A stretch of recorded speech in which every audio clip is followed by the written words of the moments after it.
Maingod ko sa inyong tanan dinha, mga kaisunan, mga kaigalaan diha sa Davao City Jail. O salamat sa Ginoo nga makapadayon kita sa atong pagtuon ining atong serye sa The Influential Life.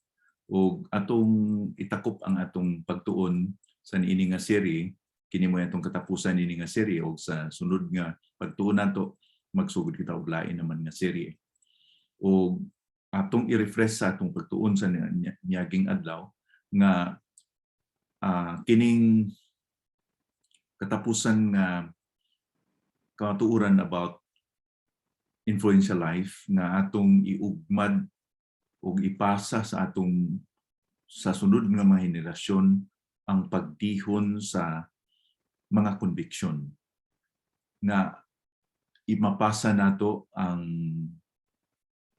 ang pagtuo nga dili taphaw nga pagtuo kundi tiunay kana bang ligdom nga mga pagtuo nga dili gabase sa sirkumstansya, dili tungod kay konbinyente, dili tungod kay nadala kita sa uban, kundi tungod kay nagyo kita mga conviction.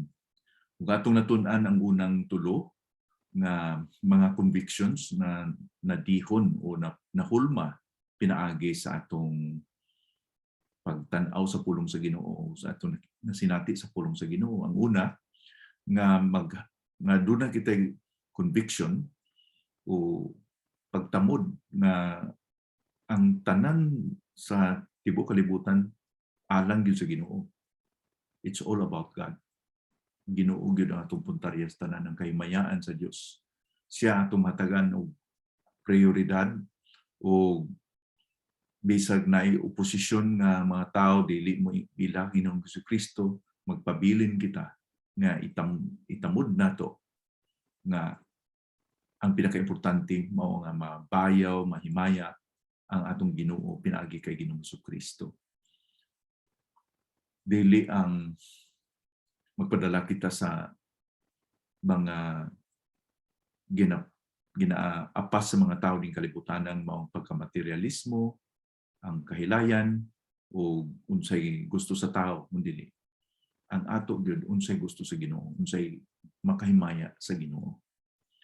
Kinahanglan mag-settle kita niana. Ikaduha nga doon na usay kitay conviction na magpakigbahin sa gitukod sa Ginoo nga iglesia.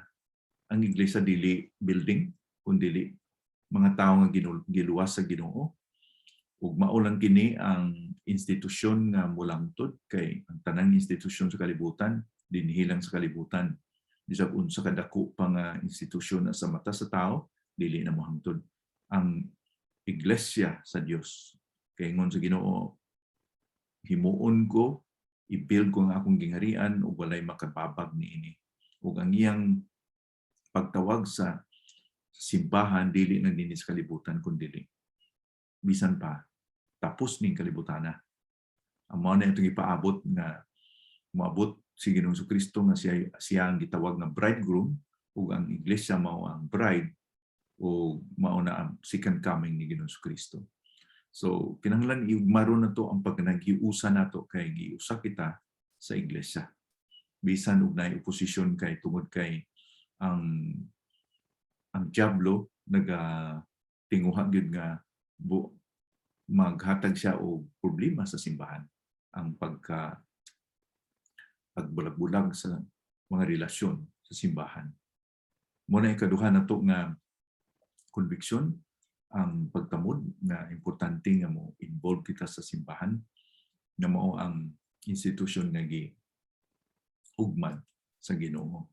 Ang ikatulo nga tawo, ang ikaduha nga sugo nga ingon nga igugma ang imong isig kaingon sama sa pagigugma sa imong kaugalingon. So kinsa man ang atong silingan, ang tanan tawo nga nagakinahanglan, ang tawo nga gitawag nato least and the lost, ang tanan tawo nga kinahanglan labi na gyud sa maayong balita. So ang implikasyon niini nga kinahanglan kita nga mo tan-aw sa mga tao nga sila bilidhon sa tubangan sa Ginoo. Dili nato tan-aw ng tao nga problema kay gipakamatyan sila ni Ginoong Jesucristo. bisan ug unsa ka maut ang iyang batasan, bisan kung unsa siya ka hugaw sa pananaw sa tao. Sa mata sa Ginoo, appeal siya sa gipakamatyan dito sa cross. Kay ang iyang kamatayon, ang iyang pagigmas, tibuok ng kalibutan. So, ang tao dili nato dapat kasilagan, no? Kaya dili ingon ni Pablo, wala kita makipag-away sa mga sa unod ug sa dugo. Sa dugo, we do not fight against flesh and blood. Ang ato paging bisog batok kaniya nga espiritu. Ningon para sa Episo Kapitulo 6. Karon nga udto atong padayonon ay kaupat hangtod sa ikaunom. Ang ikaupat mao ning conviction sa pagsangyaw sa pulong sa Ginoo. Wa kita laing isangyaw kundi ang mayong balita. Kini ang atong ipurso nga tuyo ug tumong nato nga mapalapnag ang mayong balita. Nagaingon si Ginoong Kristo sa Matthew 28:18 hangtod sa 20, akong basahon. Miduol si Jesus kanila ug miingon, gihatag kanako ang tanang gahom sa paglumala sa langit ug sa yuta. Busa adtuin ninyo ang mga katawhan sa tanang mga dapit ug himuan ninyo sila nga akong mga tinun-an. Bautismuhin ninyo sila sa ngalan sa Amahan, sa Anak ug sa Espiritu Santo. Tudluin ninyo sila sa pagtuman sa tanan na akong gisugo kaninyo. Hinumdumi ninyo nga kauban ninyo ako kanunay hangtod sa katapusan sa kalibutan. Gitawag kini nga the Great Commission o sa Bisaya pa ang pinakadako nga sugo o pinakadako nga charge ba kanang unsa man charge sa Bisaya mura bag kay ang pinakadako nga sugo kay gugma ang Dios tibok imong kinabuhi, tibok kalag, kusog, espiritu ug sa kasing-kasing. Kini mao ni ang charge nga ipalapnag nato ang mayong balita sa tibok ng kalibutan. Gisulti ni Ginoong Kristo human siya nabanhaw diha sila sa bukid sa Olibo sa di pa sa gibayaw dito sa langit sa dili pang Pentecostes nga mikunsad ang balang espiritu mao ni ang murag last will ang testament mo ni ang katapusan ng mga pinulungon nga nabatian sa mga disipulo. 120 sila kabuk dito ug doon na pa siroy uban nga na dito sa mga nakakita kanila kay ingon sa 1 Korinto nakita si Ginoong Kristo sa usa ka panahon 500 ka mga tao. O akong pagtuo pangagpas nga mao ning panahon nga sa wa pa mobayaw si Ginoong Kristo sa langit nagpakita siya sa daghang mga tao sa usa ka panahon ng Gyud. O iya kining giingon isangyaw ang mayong balita sa tanang dapit sa kalibutan. Mao nang ingabot ang mayong balita kanato dinhi sa Davao sa tanang suok sa kalibutan. Ug mao ni nga commitment, mao ni nga conviction nga atong batunan usab nga giingon ni Ginoong Kristo sa Marcos 8:35 nga kung kinsa ang nagatugyan sa iyang kinabuhi ngadto kanako ug sa akong mayong balita makaangkon ni nga kinabuhi. So yung pa, he who loses his life for my sake and the gospel, the same shall save it. Buting nga kung ang atong kinabuhi, atong tanan ipuhos nato sa pagpalapnag sa gingharian sa Dios pinaagi sa pagsangyaw sa mayong balita, maangkon nato ang kinabuhi. Buting nun nga makaangkon kitang meaningful life, dili nga eternal life kundi kung unsay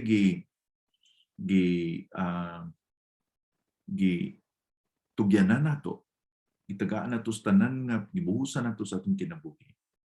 Mura ba kang nag-invest ba? Kung diin ka nag-invest, dito usap ka makaginansya, di ba? Kung sa Mateo 6:21, ayaw sa pagtago sa imong katigayunan din sa yuta, kundi dito sa langit, na walay kawatan, walay mga ulod, walay mga taya nga makadunot niini. So mao ni ang kinabuhi nga natugyan sa gospel. Nga kung doon na kita mga kaigalaan, membros pamilya nato, mga kaila nato, ang atong tuyo na bati sila sa pulong sa Ginoo sa maayong balita. Di man kita makaluwas, di man kita makaagni kaniya ang balaan nga espiritu, pero ang atong responsibilidad mahimo kitang gabayan, instrumento na makasangyaw kita. So mo na musangyaw kita, musulti kita kanila kung unsa ang maayong balita o ang balaan nga espiritu na magamit siyang pulong. Kay ingon sa Roman 10:17, ang pagtuo nag-abot sa pagpamati, sa pagpaminaw, sa pulong sa Dios. Kung nakabati kita sa pulong sa Ginoo, ang balaan ng espiritu magagamit sa pulong sa Ginoo o pagaluwason niya ang tao. Maborn again siya. Kini hinimuan sa Dios. O kining maayong balita mao gini ang implikasyon ani nga ato gining i-share. Ingon sa ikaduhang Korinto 5:14 hangtod sa 16, kay tungod sa gugma ni Kristo kanamo wala nay lain namong mahimo gawas sa pagtuman kaniya. Kay nasayod kami na si Kristo namatay alang sa tanan, busa sama ra nga namatay usab ang tanan. 15. Namatay siya alang sa tanan aron nga ang mga tawo nga buhi karon dili na magkinabuhi alang sa ilang kaugalingon kundi alang kaniya nga namatay ug nabanhaw alang kanila. Busa karon dili na kami maghukom sa tao pinaagi sa tawhanong basihanan, kaniadto nang hukom usab kami kang Kristo pinaagi sa tawhanong basihanan apan karon dili na. Ikaduhang Korinto 5:14 hangtod sa 16. So si Pablo nagpadayag dinhi nga wala na sila nga tumong kundi tungod sa paghigugma sa Dios. Kung sa English pa ni, the love of Christ constrained me, compelled me. Pag ang motivation niya, nakadasig kanya, nagtuklod niya na magsangyaw sa pulong sa Ginoo. Dili siya na obliga, kundi sa gugma sa Dios. Maunta na sa ato po kasing-kasing mga igsoon. Kaya nakaangkon kita sa gugma ni Ginoong Kristo na eksperiensyahan nato kung unsa di ka nindot nga naa kita kay Kristo, na natay kalinaw nga di mahatag sa kalibutan, natay kalipay nga di mahatag sa kalibutan, na ay mga panalangin nga si Ginoong Kristo lang makahatag sa atong kaugalingon, nawala ng atong kaulaw tungod sa atong guilt. Kini nga gihimo ni Ginoong Kristo mo na makadasig nato nga unta mahimo po kitang gabayan nga ma-share na to ni, mapahayag na to ni. Kining ato na eksperiensyahan, ato po ning i-share sa uban pinaagi sa pagsangyaw sa maayong balita. Kung giunsa na to pagdawat ni Ginoong Kristo, mausad ang atong pagsangyaw sa uban, paghatag sa kanya. Di man ta makahatag sa uban nga sa wa nato, di ba? Dili kita makahatag sa uban kung wa nato nadawat. Nadawat na to usa, kaya mauna nga nahatag na to. Di man ta makabumba og tubig sa usa ka atabay nga may tubig, di ba? Kinahanglan nga may sud usa ang atong kasing-kasing sa gugma sa Dios aron muawas kini mo nang halagway sa usa ka kasing-kasing nga napuno sa paghigugma ni Ginoong Kristo, nakaangkon ni Ginoong Kristo, ipunan sa balang nga espiritu, miawas ang iyang kinabuhi. Mitubod ba? Gikan sa atong kasing-kasing mitubod, miagay, nahimo kitang panalangin sa maayong balita sa uban. Karon, dunay mga oposisyon ani tungod kay ang kalibutan usab karon nato nagkaanam pud og ingon nato nagkamaot, di ba? Ingon pa ni Pablo sa ikaduhang Timoteo kapitulo 3 na sa kaluhian ng mga adlaw daghang mga tawo nga gugma silang kaugalingon mas kwarta, ilalang iatiman nilang kaugalingon, dili sila interesado sa mga espirituhanon ng mga butang. Gani karon daghan kayong mga pagtuluhan, daghan kayong mga butang sa kalibutan nga sukwahi gyud sa maayong balita. Na kita nga mga Kristohanon usahay ma-discourage kay dunay mga pagpanglutos, dunay mga pag-ABI, di ba? Maski kamo siguro diha sa sulod, sa dihang nagseryoso kamo sa pag-alagad sa Ginoo, aduna kami mga kaila, mga higala nga nagsugod na o pag-ABI ninyo. Nagsugod og kontra ninyo nga wa mo migihimo malain. Pero ingon ni Ginoong Kristo sa Mateo 5:11 hangtod sa 12, bulahan kamo kung tungod sa inyong pagsunod kanako, tamayon kamo, lutuson o butang-butangan sa tanang matang sa kadautan. Mausab gini ang ilang gibuhat kaniadto sa mga propeta. Busa paglipay gayud kamo, kay dako ang ganti nga inyong madawat dito sa langit. Mateo 5:11 hangtod sa 12. Basta mo kinabuhi gyud kita nga Diyos nun mga igsuon, ingon pa sa ikaduhang Timoteo 3:12, kinsa kadtong magkinabuhi nga Diyos nun pagalutuson. So, musangyaw kitang maayo, mudawat man ang tao kung dili, magpabilin kita nga matinumanon kay committed kita. Doon na kita conviction nga wala na pinaka-importante nga o solusyon sa kinabuhi sa tao kundi ang mayong balita. Karon nagpadayon ng COVID, doon na may vaccine, pero di pa sigurado ang vaccine kung makaluwas sa katao. Pwedeng mahinay niya o mapabaskog niya ang immunity sa katao nga dili siya kayo masakit, dili siya mamatay, pero dili gyud 100% nga sigurado ka nga doon kay vaccine nga dili ka mamatay sa COVID. Dako ang chance nga mabuhi ang tao na may vaccine. Pero di pud guarantee nga 100% sa tanan ng mga tao nga na-vaccinated nga masalbar sila. Pero aniya, ang problema sa kalibutan dili COVID-19. Kaya kung solbad kining COVID-19, aduna na po'y laing mutakboy nga mga virus sa ulahi. Kaya mao ni giingon sa Biblia sa Mateo 24 na moabot ang pandemic, sakit sa kadayang sa mga panahon sa tapusan sa mga kapanahunan. Sa aduol na mubalik ang atong Ginoo. Yung pa, famines, pestilences in diverse places. Pestilence, pandemic. Pero adunay pandemic nga wa gyud kasulbaran kay sa tanan tao, sa kalibutan ng mga tao, sigurado gyud siyang mamatay. Kay mao na giingon sa Ginoo, ang tanan nga tawo nga nahimugso ning kalibutan na makasasala, busa kamatayon ang hudangat kaniya. 100% gyud na. Tanang tao mamatay. Okay? Pero adunay solusyon tungod kay si Kristo gihatag sa Ginoong Amahan. Parang sa katao mo tuo kay Kristo, mosalig kaniya. Ug ingon ni Kristo, ingon sa Ginoo sa 1:3, bersikulo 16. Ang tanan nga mosalig kay Kristo dili na malaglag, kundi may kinabuhi na walay katapusan. So mga igsoon, ang atong isang yaw sa Ginoong Kristo langgit kay pa sa mga binuhanan 4:12, wala na'y pangalan nga gihatag gikan sa langit nga ang tao maluwas gawa sa gihatag na nga mauna sa Ginoong Kristo.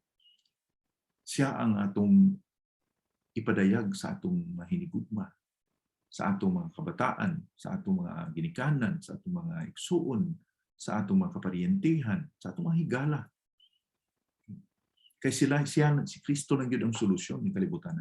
So doon na, hinautun nga doon na kita conviction na samtang buhion pa kita ng kalibutan na atong ipabantala, mahimong bahin kita sa pagsangyaw sa maayong balita. Usa kita, bahin kita, kay daghan naman nagsangyaw. Pero kinahanglanon yun nga makikigbahin kita sa pagsangyaw sa pulong sa Ginoo, baski may mapaglutos pa. Ang ikalima, tungod kay ang una itong natunan nga kinahanglan nga tanan para sa kahimayaan sa Ginoo, ang ikalima mao pud ni doon na kita'y conviction nga ang Ginoo nga mo commit kita nga ang Ginoo makahimo og imposible nga mga butang. Buting nun, a conviction nga gamiton kita sa Ginoo sa pinasahi o mga dalagko nga mga butang pa. Okay? Conviction nga ang tanan nga butang, everything is possible with God. Ang tanan nga ang atong kinabuhi dili lang ordinaryo nga kinabuhi. Kinahanglan kita magbaton conviction nga giluwas ko nimo Ginoo, dili ni ordinaryo nga kinabuhi kay gamiton ko nimo. Dili kita ordinaryo nga mga tao karon, anak kita sa Ginoo, kay gidawat nato si Ginoong Kristo Yung pa sa Juan 1:12, sa tanan nga bidawat kaniya kay Kristo, hatagan niya gahom mga mamahimong anak sa Dios. Anak ka na sa Dios. Di na ka makasasala sa tubangan sa Ginoo. Pinasahi na kita o sa Latin pa o sa Espanyol pa, santos na kita. Ang tinuod nga kahulugan ng santos. Pinasahi, gipasahi na kita sa Ginoo. Gibalaan kita sa Dios, gipasahi. So, di kita magtanaw sa itong kagalingon na makasasala karon kay sa tubangan sa Dios, santos kita, pinasahi. Okay? Holy sa tubangan sa Ginoo. So, mao ni atong katayuan, mao ni atong status. Kinahanglan nga i-live up na to ba? Kinahanglan nga kung anak kita sa Ginoo, mo function po kita, magkinabuhi po kita nga anak sa Ginoo, dili kita nga anak kita sa taga-squatter, kung anak kita sa hari, okay?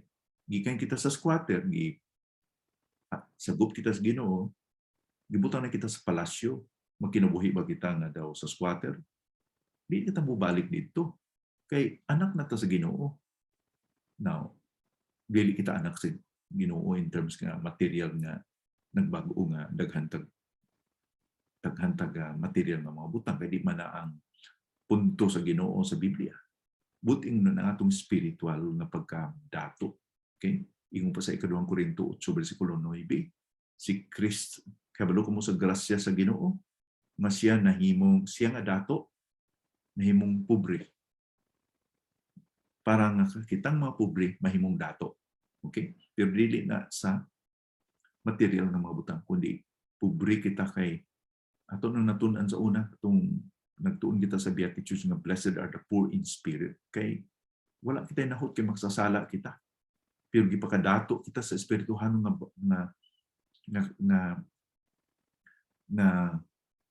kamatuuran or katigayunan. Dato kita sa espirituhan nga kay manunubli na kita sa Ginoo. So di na to pagkalimtan nga ang Ginoo nato gamhanan makahimong makatilingala nga butang sa imong kinabuhi ug sa akong kinabuhi. Mo nang kalima nga conviction nga Ginoo gamhanan nga walay ingon pa diha sa Mateo 19:26, gitan-aw sila ni Jesus ug giingnan, dili kayod kini mahimo sa tao, apan mahimo sa Dios ang tanan. Walay imposible sa iya. Mateo 19:26. So, kung ang imong kahimtangan karon maingon ka nga naa man ko diri pastor sa sulod, mura wa man koy mahimo. Imo lang ang napamatyag, imo lang ang gibati, pero sa tubangan sa Ginoo kay ikaw anak sa Dios, dili dapat nimo limitahan kung anong himuon sa Dios imong kinabuhi.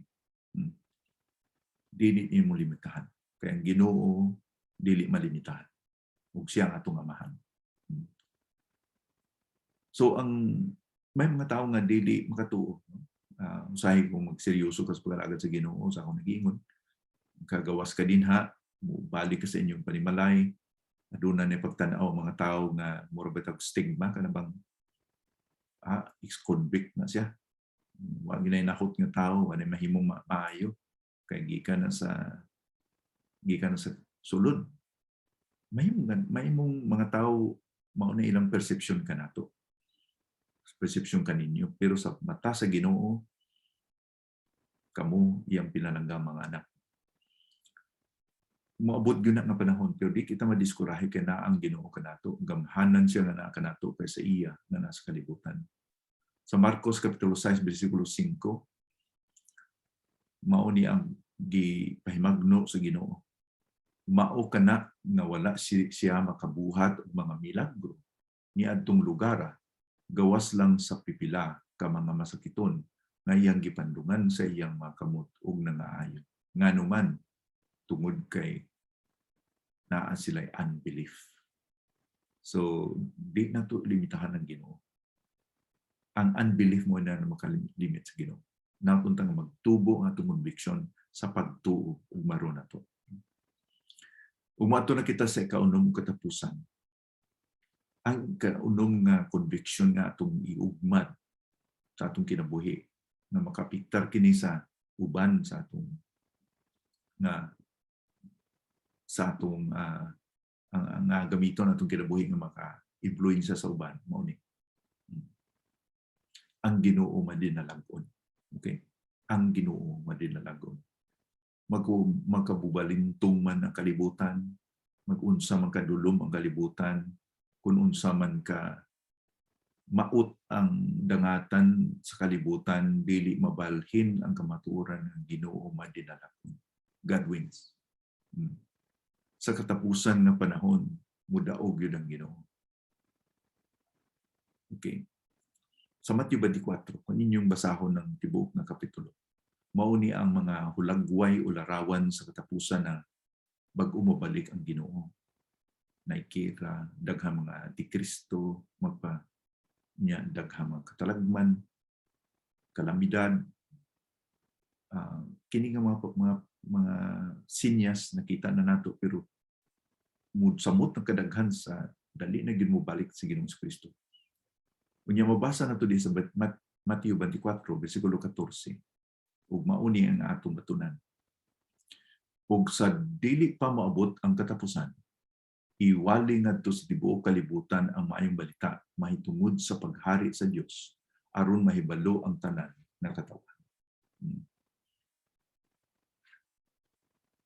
Ang buting nun ni Matthew na mawali ang maayong balita sa tibuok ng kalibutan usa pa mogabot ang katapusan.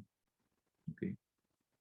Ang buting nun nga ang Ginoo kuno sa iyang plano kaingon siya sa Matthew 16 nga akong itukod ang iglesia ug walay makababag. Akong tuod akong gingarian ug walay makababag sa pag-uswag niini. Nagmauswagon ang iyang gibuhaton ang pagpamuwali sa pulong sa Ginoo bisan pag naidaghang mga paglutos, daghang mga problema sa mga tao nga dili mudawat sa maayong balita karon. Dunay daghang mga lugar sa kalibutan nga naa ang pagpanglutos, China, sa ubang mga bahin sa Middle East nga lisod kaayo dito kung magwali ka sa pulong sa Ginoo sa Myanmar karon na ay atong mga igsuon nga gipanglutos tungod kay sila nagwali sa pulong sa Ginoo. Lisod ang pagkinabuhi pero ang Ginoo dili mo pakya sa impul. Ngunya mo ba niya nalagon kay walay makababag sa pag-uswag sa iyong ngarian. Usa mabot ang katapusan, mawali ang maayong balita sa tanang suok ni kalibutan. Madinalagon ang ating Dios. Okay? Unya kana nga panahon mo nay panahon sa selebrasyon nato kung mobalik ang Ginoo kay ingon sa 1 Tesalonica 4 bersikulo 16 hangtod sa 17 nga sa pag-abot sa atong Ginoo adunay tunog sa trumpeta. Okay? Adunay usa ka singgit na mabati nato gikan sa langit kay si Kristo uban sa mga mugtunda sa mga anghel mo panaog diha sa kapanganuran ug tanan nga mga patay mabanhaw ug pagasagnipon mo ni gitawag nato nga rapture. Okay? Ug ang tanan nga mga buhi kanang mga Kristohano nga buhi panining panahon na kumaabtan kita nga buhi. Di kita moagi kamatayon pagasadniton kita mabahin kita nini nga rapture o makig-uban kita atong tagbuon nato ang atong Ginoong Hesus diha sa kapanganuran. O sa diin siya wala na pag kabulagay. Tuwa siya, tuwa man kita. Mao ni atong paglaom mga igsoon. Atong batunan ang pagdasig ni Ginoong Kristo sa mga disipulo kanatong tanan sa 1:14 bersikulo 1 hangtod sa 3. Ingon ka, ayaw ka mo dili ka mo magkabalaka, dili ka mo makasubo. Sa balay sa akong amahan adunay daghang mansyon, pulot lugar. Ako moadto sa akong amahan ug mag-aandam sa lugar kaninyo. Ug mobalik ako kay kuhaon ta kamo. Kay kun diin ako atuan usab kamo. Mao na atong paglaom mga igsoon, madinalagon ang atong Dios. So, kung mutan-aw ta sa atong palibot, di man Ginoo. Gira dinhi, gira didto, problema didto, kagutom dinhi, COVID-19, Di man ang Ginoo. Ang Ginoo balhin mga igsoon. Okay? Naagyapon siya nagalingkod sa iyang trono. Wa siya mo irog misag unsa ka gamay, wa siya mo irog. Wa gani siya mo irog sa paglingkod niya ng trono samtang nakita niya ang iyang bugtong anak nga namatay sa krus. Walay pangitabo nga lisod ning kalibutana nga nakapahakugang sa Dios, nakapasurpresa sa Dios. Kay balo siya. Gikan pa sa una hangtod sa umabot. Siya ang Diyos nato. Ingon pa sa Isaias 46 versikulo 10, nakakita siya sa katapusan gikan pa sa sinugdanan. Kay siya ang Diyos nga buhi. Magampo kita. Ginoo, salamat gyud sa among pagtakop ning serye sa The Influential Life na adunay mga conviction na kinahanglan namong i-develop sa among kinabuhi, na maron sa among kinabuhi na unta makita ni sa uban labi na sa mga hinigugma umakopya nila Ginoo kay walay lain na among maibilin sa sunod na mga hinigugma namo kundi ang kahadlok sa Dios, pagtuo sa Dios, ang commitment sa pag-alagad kaniya. Salamat Ginoo kay ikaw nagahatag ka namon ng pribilehiyo nga makatuon sa imong pulong. Lord Ginoo, niini nga udto dili ko na-side kung doon ba'y usa, duha o pipila.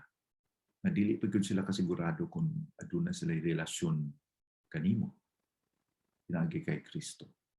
Nautunta nga mapakigsulti kaniya nga kasing-kasing karon ug iyang maamguhan, iyang masinati, kinahanglan siya maghinulsol o iyang dawaton sa Ginoong Kristo nga Ginoong manluluwas. O ang imong saad Ginoo nga tanan nga modawat kay Kristo, paghatagan nimo siyang gahom, katungod nga mamahimong anak nimo. Mapakigsulti ka namong tanan Ginoo.